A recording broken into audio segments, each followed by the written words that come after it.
Hi అండి, మీ పేరు? Hi, నా పేరు సహస్ర. ఇప్పుడు తెలంగాణలో ఇంతకు ముందు కేసీఆర్ గారి పాలన బాగుందా, ఇప్పుడు రేవంత్ రెడ్డి గారి పాలన బాగుందా? ఇద్దరే దుందే. ఆయన పాలన ఆయన అంతలో ఆయన చేసుకుంటే, ఈయన పాలన ఈయనంతలో ఈయన చేసుకుంటున్నాడు. ఈయన ఏంటంటే సైలెంట్ గా చేసుకుంటున్నాడు. ఆయన పాలనలో కబ్జాలు, భూముల కబ్జాలు, ల్యాండ్ల కబ్జాలు, ప్రాపర్టీల కబ్జాలు ఏవేవో జరిగిపోయినాయి. ఈయన పాలనలో ఈయన ఏంటంటే హైడ్రాన్ పట్టుకొచ్చి పేదవాడని కూడా లేకుండా, గొప్పవాడిని కొట్టు పేదవాడికి పెట్టనే సామెతను కూడా లేకుండా ఈయన హైడ్రాన్ పట్టుకొచ్చి ఈయన పాలన ఏం చేస్తున్నారు. అది ఫామ్ హౌస్ పాలన అయితే ఇది ప్రజాపాలన అయింది. ప్రజాపాలన అనే మాటలో ఒక వైబ్రేషన్ ఉంది, ఒక అమ్మలాంటి కమ్మదనం ఉంది.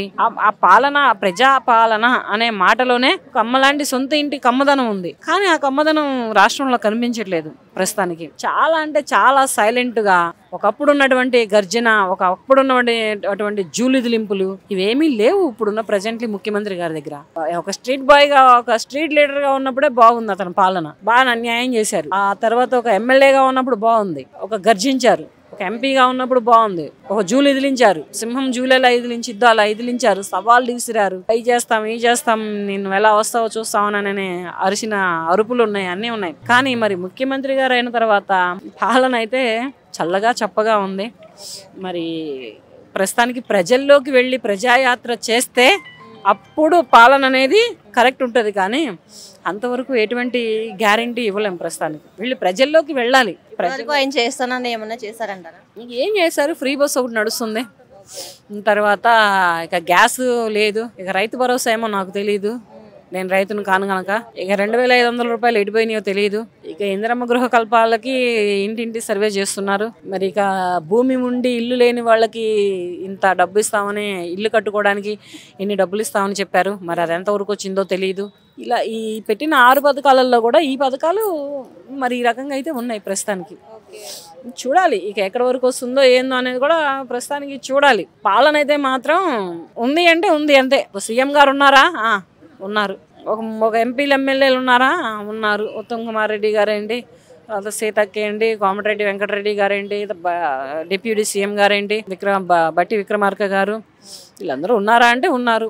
అలా ఉన్నారు అంతేగాని వీళ్ళు ప్రజల్లోకి వెళ్ళి ప్రజల కష్టాలు, ప్రజల బాధలు, ప్రజలకి ఉన్నటువంటి సమస్యలు తీర్చగలిగే నాయకుడు అనేవాడు ఇంతవరకు ఎవరు రాలేదు. ప్రజల్లోకి వెళితే నువ్వు ముఖ్యమంత్రిగా ఉన్నా, నువ్వు డిప్యూటీ సీఎంగా ఉన్నా, నువ్వు ఒక మంత్రిగా ఉన్నా, ఒక ఎమ్మెల్యేగా ఉన్నా, ఒక వార్డు కౌన్సిలర్గా ఉన్నా, ఒక కమిషనర్గా ఉన్నా, ఒక కలెక్టర్గా ఉన్నా, లేకపోతే పోలీస్ కమిషనర్గా ఉన్నా, నువ్వు ఎలా ఉన్నా కానీ ప్రజల్లోకి వెళ్ళి ప్రజలని అడిగి తెలుసుకున్నవాడే నాయకుడు. ప్రజల నాయకుడు ప్రజలకి దేవుడు అవుతాడు. అంతేగాని వీళ్ళు అసెంబ్లీలలో అధ్యక్ష అని అరిసి ఏసీ కార్లలో కూర్చొని సెక్రటరేట్లలో కూర్చుంటే అది ప్రజల నాయకుడు కాడు. ఇకనైనా ప్రజల్లోకి వెళ్ళండి, గల్లీ ఇల్లు అడగండి. ఫస్ట్ వార్డు కౌన్సిలర్ దగ్గర నుంచి స్టార్ట్ చేస్తే కమిషనర్ వస్తాడు, మున్సిపల్ కమిషనర్. ఆ పైన ఎవరో ఆయన వస్తాడు, పోలీస్ కమిషనర్ వస్తాడు, వీళ్ళిద్దరి పైన కలెక్టర్ వస్తాడు, వీళ్ళిద్దరి పైన ఎమ్మెల్యే వస్తాడు, వాళ్ళ పైన ఎంపీ వస్తాడు, ఆ పైన సీఎం వస్తాడు. కింద స్థాయి దగ్గర నుంచి ప్రజల్లో వెళ్ళి ప్రజాయాత్ర చేస్తే ప్రజలకు సరైన న్యాయం జరుగుతుంది. కానీ ఈ వస్తున్న బడ్జెట్లని, ఈ వస్తున్నటువంటి రాబడులని వీళ్ళే దోచేసుకొని వీళ్ళే తింటుంటే అది సీఎం గారి వరకు తెలియదు, ఆ కింద ఉన్న ఎంపీకి తెలియదు, ఆ కింద ఉన్న ఎమ్మెల్యేకి తెలియదు. వీళ్ళకి ఎవరు ఎక్కడ దోచేసుకుంటున్నారు, ఎవరేమి ఎంత బ్యాంకుల్లో దాచుకుంటున్నారు అనేది ప్రజలకు తెలుస్తుంది. కానీ నాయకులకు తెలుస్తుందో లేదో తెలియట్లేదు. నాయకుడు అంటే ఎవరు? ప్రజల కష్టం తెలుసుకున్నవాడే ప్రజానాయకుడు, ప్రజల బాధ విన్నవాడే ప్రజానాయకుడు. అవేవో సినిమాల్లో చేస్తున్నారంటే కాదు. సినిమానే, రాజకీయమే. సినిమాకి రాజకీయానికి చాలా దగ్గర లింక్ ఉంది. కానీ ఏంటంటే ప్రజల్లోకి వెళ్ళి ప్రజల బాధలు తెలుసుకుంటే ప్రజానాయకుడు అవుతాడు. ఫ్రీ బస్ పథకం పెట్టారు కదా మేడం, దాని గురించి అంటే ఎక్కడానికి ఆడవాళ్ళు కొట్టుకుంటున్నారు, టికెట్స్ ఇవ్వక ఇచ్చి, పైగా బస్సుల కింద పడి చనిపోయిన వాళ్ళు కూడా చాలా మంది ఉన్నారు. ఆటవాళ్ళు కూడా కొంచెం ఇబ్బంది చాలా పడిన వాళ్ళు ఉన్నారు. ఫ్రీ బస్ వల్ల వీళ్ళకి ఆదనం లేదమ్మా, అదంతా ఉట్టి మాట. ఈ ఫ్రీ బస్ బిఫోర్ కూడా ఆడవాళ్ళు కొట్టుకున్న వాళ్ళు ఉన్నారు. అంత ముందులా ఫ్రీ బస్ బిఫోర్ ఒక 10 ఏళ్ల క్రితం కుమ్ముగా కొట్టుకునేవాళ్ళు ఆడవాళ్ళు. మెడల్లో చైన్లే తెగిపోయాయా, చీరలే చినిగిపోయాయా, జాకెట్లే చినిగిపోయాయా, డ్రెస్లే చినిగిపోయాయా, చాలా ఆగమాగమయ్యేవాళ్ళు. అప్పుడు ప్రతి బస్సులో సీసీ ఫుటేజ్ ఉండేది కాదు. దాని మీద ఏంటంటే ఇవన్నీ బయటకు వచ్చేవి కావు. ఇప్పుడు ప్రతి బస్సులో సీసీ ఫుటేజ్ పెడుతున్నారు.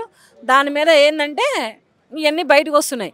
ఈ ఫ్రీ బస్సు వచ్చినంత మాత్రానే కొట్టుకున్నారన్నమాట, అదంతా ఉట్టి మాట. ఫ్రీ బస్సు వచ్చింది కదా అని టీ తాగడానికి చార్మినార్కో, లేదంటే ఖమ్మం నుంచి హైదరాబాదో, సత్తుపల్లిలో, పాలవంచి నుంచి సత్తుపల్లిలో, కొత్తగూడెం నుంచో, లేదంటే భద్రాచలం నుంచో, మిగతా జిల్లాల నుంచి హైదరాబాద్ ఎవడు రాడు. వస్తే ఇంట్లో మొగుడు ఊరుకుంటే పిల్లలు ఊరుకోరు. 6 గంటల జర్నీ చేసుకుంటే ఎక్కడెక్కడి నుంచో వచ్చి హైదరాబాద్లో వచ్చి చార్మినార్లో టీ తాగుతారా, చాయ్ తాగుతారా? అవన్నీ ఫేక్ మాటలు. అవసరం ఉంటేనే ఎక్కుతున్నారు మహిళలు, అనవసరానికి ఎవరు ఎక్కట్లేదు. ఫ్రీ బస్ పెట్టిన కొత్తల్లో ఏదో ఉచ్చులకి ఎక్కారు, కాదని నేను చెప్పను. 1-2 నెలలు తిరిగారు, ఇంకా తర్వాత నుంచి ఎవడో తిరగట్లా. ఎవరి పనులలో వాళ్ళు నిమగ్నం అవుతున్నారు. పొద్దున్నే లేగిస్తే ఫ్రీ బస్సులు ఉన్నాయి కదా అని తిరిగే పని తప్పితే ఇళ్లలో మొగుళ్ళు పిల్లలు వీళ్ళకి ఏం చదువులు సంజలు, మొగుళ్ళకి బాక్సులు గీసులు ఎవరు కట్టకుండా తిరిగితే మొగుడు ఊరుకుంటాడా? ఈపి చీరాస్తాడు. నేను బయటికి పోయి నేను రూపాయి తీసుకొస్తాను, నువ్వు ఫ్రీ బస్సులు అంటూ తిరుగుతావు అని ఈపి పట్టుకొని చీరాస్తాడు ఇంటికి ఆడదానికి. అవన్నీ ఉట్టి మాటలే కానీ అవన్నీ బస్సు బిఫోరే ఉన్నాయి. ఆ గొడవల తగాదాలు అన్ని సీట్ల గురించే కానీ దేని గురించైనా కానీ ఫ్రీ బస్సు బిఫోరే ఉంది, అదేం లేదు. ఫ్రీ బస్సు పెట్టింది కూడా 10 పైసలు 5 పైసలు ఊరట అంతే కానీ మామూలుగా అయితే ఏమీ లేదు, ప్రస్తుతానికి ప్రయోజనం అయితే ఏమీ లేదు. చూద్దాం మరి. ఇప్పుడు ప్రస్తుతానికి సంవత్సరమే గడుస్తుంది. ఈ సంవత్సరంలో కూడా ఇలాగే ఉంది పాలన. మరి మిగతా 4 ఏళ్ళు ఇలాగే ఉంటుందా, లేకపోతే ప్రజలైతే వ్యతిరేకత అయితే స్టార్ట్ అయింది. కాంగ్రెస్ ప్రభుత్వంలో రేవంత్ రెడ్డి గారి మీద పక్కా స్టార్ట్ అయింది వ్యతిరేకత. ప్రజల్లోని ఎంత ఎన్నుకొని ఎంత ఆలోచించి ఆచితూచి ఓటు వేసి గెలిపించుకున్నారో అదే ప్రజలు వ్యతిరేకత స్టార్ట్ అయ్యి జిల్లాల్లో నుంచి హైదరాబాద్ సిటీలో గల్లీ వరకు కూడాను ఎత్తిపోస్తున్నారు, ఒక రేంజ్లో దుమ్మెత్తిపోస్తున్నారు. మరి ఆ విషయాలు మరి రేవంత్ రెడ్డి గారి వరకు వెళతాయో లేదో తెలియదు కానీ వెళ్ళి ఆయన తెలుసుకొని ఇకనైనా ప్రజాపాలనలో ప్రజాయాత్ర చేస్తే నెక్స్ట్ సీఎంగా కూడా రేవంత్ రెడ్డి గారే వస్తారు. హాయ్ అండి, మీ పేరు? నా పేరు రాజమ్మ, నౌకరాజు నా పేరు. ఈ తెలంగాణలో కేసీఆర్ గారి పాలన బాగుందా, రేవంత్ రెడ్డి గారి పాలన బాగుందా? దానికి దీనికి ఎలా కంపేర్ చేస్తాం? ఆయన కేంద్రానికి అనుకూలంగా ఉండి గ్రాంట్లు తెచ్చుకుని ఇక్కడ ఉన్నటువంటి ఫండింగ్తో గ్రాండ్గా అభివృద్ధి చేశారు. ఇప్పుడు కేంద్ర ప్రభుత్వానికి అగెనిస్ట్గా ఉన్నటువంటి కాంగ్రెస్ పార్టీ ఇప్పుడు అనుకూలంగా కూడా ఉండలేదు. నాకు తెలిసి కేంద్రంతో అనుకూలంగా ఉండలేదు. ఫస్ట్ గెలిచిన తర్వాత కాంగ్రెస్ ప్రభుత్వం ఏర్పడిన తర్వాత ఏం చేశారు? మా పెద్దన్న అని చెప్పి సంబోధించారు. ఇప్పుడు ఏంటి? ఈ బడ్జెట్లో డబ్బులు రాలేదు, బడ్జెట్లో ఏది కేటాయించలేదు. కారణం ఎవరు? కాంగ్రెస్ ప్రభుత్వమే.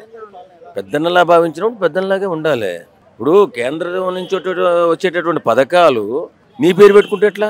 పేరు పెట్టుకుంటే ఎవడెత్తాడు? ఇవ్వలేదని తర్వాత యాడ్డం ఎందుకు? నువ్వు అనుకూలంగా కేంద్ర ప్రభుత్వానికి వ్యతిరేకంగా పనిచేయడానికి అనుకూలంగా పనిచేయి. వాళ్ళు గ్రాంట్లు ఏమన్నా ఉంటే వాళ్ళ పేరు పెట్టు, నీ గ్రాంట్ ఉంటే మీ పేరు పెట్టుకోండి. మధ్యలో వాళ్ళని ఎదిరిస్తూ ఉంటే, మధ్యలో వాళ్ళని పెట్టకుండా ఉంటే గ్రాంట్లు ఎలా ఇస్తారు? ఫండింగ్ ఎలా ఇస్తారు? కేంద్ర ప్రభుత్వం ఇవ్వకపోతే ఏమైంది? డెవలప్మెంట్ ఆగిపోతుంది.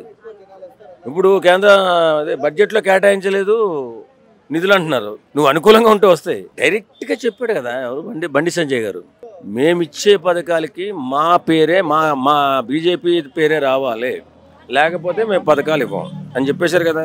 అలాంటప్పుడు కేసీఆర్తో పోటీ పడకూడదు. ఎందుకంటే ఆయన అనుకూలంగా ఉన్నాడు, తెచ్చుకున్నాడు. ఇప్పుడు వీళ్ళు ఇచ్చేటటువంటి పథకాలు ఏంటి? రుణమాఫీ, రైతులకేమో 12,000 రూపాయలు, రైతు కూలీకి 12,000 రూపాయలు, సంవత్సరానికి 12,000 రూపాయలు రైతు కూలీకి, 12,000 రూపాయలేమో ఎకరాకి 12,000 రూపాయలు రైతుకి సంవత్సరానికి ఇస్తానని ప్రకటించారు. అవన్నీ చేస్తే కేసీఆర్ కంటే కూడా ఇతను కొంచెం పథకాలు ఎక్కువ పెట్టినట్టు అనిపిస్తుంది. అవి ఆచరణలోకి రావాలి కదా. ఆచరణలోకి రాకుండా ఇప్పుడు కేసీఆర్ ప్రభుత్వానికి ఈ ప్రభుత్వానికి మనం కంపారిజన్ చేసుకోలేము. ఇది వాస్తవం. ఈ ఫ్రీ బస్ పథకం పెట్టారు కదండి, ఇది ఎంతవరకు కరెక్ట్? అంటే దాంట్లో ఎక్కడం వల్ల ఆడవాళ్ళు కొట్టుకుంటున్నారు, కొంతమంది బస్సుల కింద పడి ప్రాణాలు కూడా పోయిన వాళ్ళు కూడా ఉన్నారు. ఇది ఎంతవరకు కరెక్ట్ అసలు? అంటే ఫ్రీ బస్ పెట్టడం వల్ల ఇప్పుడు ఆడపిల్లలు అంటేనే ఆర్థికంగా వెనకబడి ఉంటారు. ఎలా వెనకబడి ఉంటారంటే తండ్రి ఏదో కొద్ది డబ్బులు ఇస్తాడు, ఎక్కడికైనా వెళ్ళి పని చేసుకోవాలన్నా ఫ్రీ బస్ పెట్టడం మంచిదే. కాకపోతే హాస్యాస్పదంగానే ఉంది. ఎందుకు కొట్టుకున్నారో నాకు అర్థం కాదు. కానీ కొట్టుకోవడం అంటే ఇప్పుడు బస్సు నిండిపోయిన తర్వాత వాళ్ళ కంట్రోల్లో ఉండాలి ఆడవాళ్ళు. వాళ్ళకి వచ్చిన అవకాశం సద్వినియోగం చేసుకోవాలి. లేకుంటే ఎలా కొట్టుకుంటే దీనివల్ల అరాచకాలు జరుగుతాయి, అన్యాయం జరుగుతుందని ఏం చేస్తారో 11 ఇస్తారనుకో, తర్వాత బోరు నేడాల్సి వస్తుంది. ఇప్పుడు అందరికీ పెడితే బెటర్ అంట, ఓన్లీ ఈ కేటగిరీ వాళ్ళకే పెట్టాలి ఫ్రీ బస్ అని ఏమన్నా చెప్పగలరు? కొంచెం మధ్యతరగతి కుటుంబాలు ఉంటాయి కదండి, చిన్న ఉద్యోగులు, చిరుద్యోగులకి వీళ్ళకి పెట్టాలి. ఐటీ కంపెనీ వాళ్ళకి, గవర్నమెంట్ ఉద్యోగులు తీసేయాలి. ఈ రెండు చేస్తే చాలు. గవర్నమెంట్ ఉద్యోగం పెట్టుకున్నా వాళ్ళకి కూడా నష్టం కలుగుతుంది. చాలా నష్టం కలుగుతుంది కదా. ఆటో కూడా ఎవడ బతకగలుగుతున్నాడు? వచ్చేదంతా ఎక్కువ అడిగితే ఎక్కడ మానేస్తాడు. ఇప్పుడు ర్యాపిడోలు వచ్చిన తర్వాత మరీ దిగజారిపోయింది ఆటో ఒకటి పరిస్థితి. కాబట్టి ఆలోచించాలి ప్రభుత్వం. భారీ నష్టం జరుగుతుంది అందులో. ఆ నష్టాన్ని కూర్చాలంటే ఐటీ కంపెనీస్, ప్రభుత్వ ఉద్యోగులు కొంచెం ఎక్కువ అమౌంట్ తీసుకున్నటువంటి ఉద్యోగస్తుల నుంచి మీకు రాదమ్మా మినహాయింపు, దానికి ఏదైనా కొలబద్దం పెట్టాలి. పెట్టినప్పుడు కొంచెం ఇదంతా అమలు జరుగుతుంది.